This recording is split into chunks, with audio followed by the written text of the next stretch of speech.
नमस्कार, मी इंदिरा. न्यूज अनकटच्या कृषी अपडेटमध्ये तुम्हा सगळ्यांचं स्वागत करते. पाहूया कृषी क्षेत्रातील काही महत्त्वाच्या घडामोडी. विधानसभा निवडणुकीपूर्वी घोषणा केल्यानुसार शेतकऱ्यांची संपूर्ण कर्जमाफी, त्यासोबतच मेंढपाळांच्या विविध प्रश्नांना घेत प्रहार जनशक्ती पक्षाचे अध्यक्ष बच्चू कडू यांच्या नेतृत्वाखाली मंगळवारपासून 7 विभागीय आयुक्त कार्यालयावर वाडा आंदोलनाची सुरुवात करण्यात आली आहे. राष्ट्रीय समाज पक्षाचे नेते महादेव जानकर हे देखील या आंदोलनात सहभागी झाले आहेत.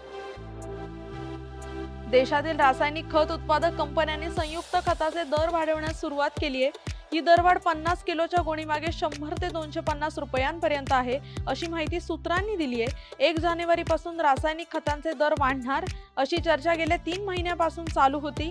डीएपीची 50 किलोची गोणी बाजारात 1350 रुपयांना विकली जात होती.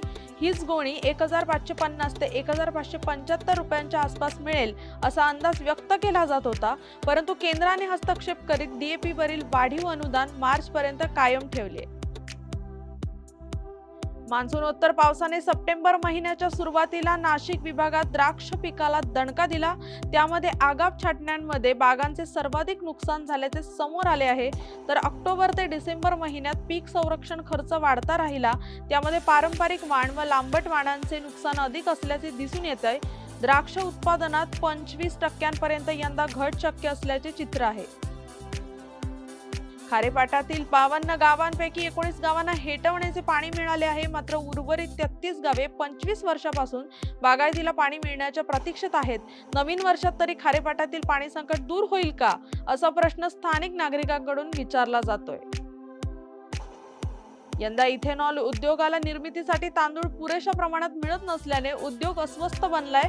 केंद्र सरकारने FCI तांदळाचा जादा पुरवठा करावा अशी मागणी इथेनॉल उत्पादकांकडून होत आहे. कच्च्या मालाअभावी इथेनॉल तयार करण्यास अडथळे येत असल्याने उद्योगाने पंतप्रधान कार्यालयाकडे धाव घेतली आहे.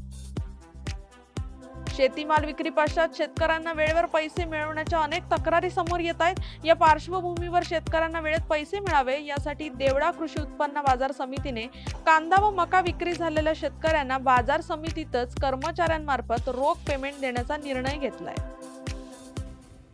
सिंधुदुर्ग जिल्ह्यात नारळ दरात मोठी सुधारणा झाली असून 30 ते 60 रुपयांपर्यंत प्रति नारळाचा दर पोहोचलाय. गणेशोत्सवानंतर नारळ दरात सतत सुधारणा होत असताना दिसून येते.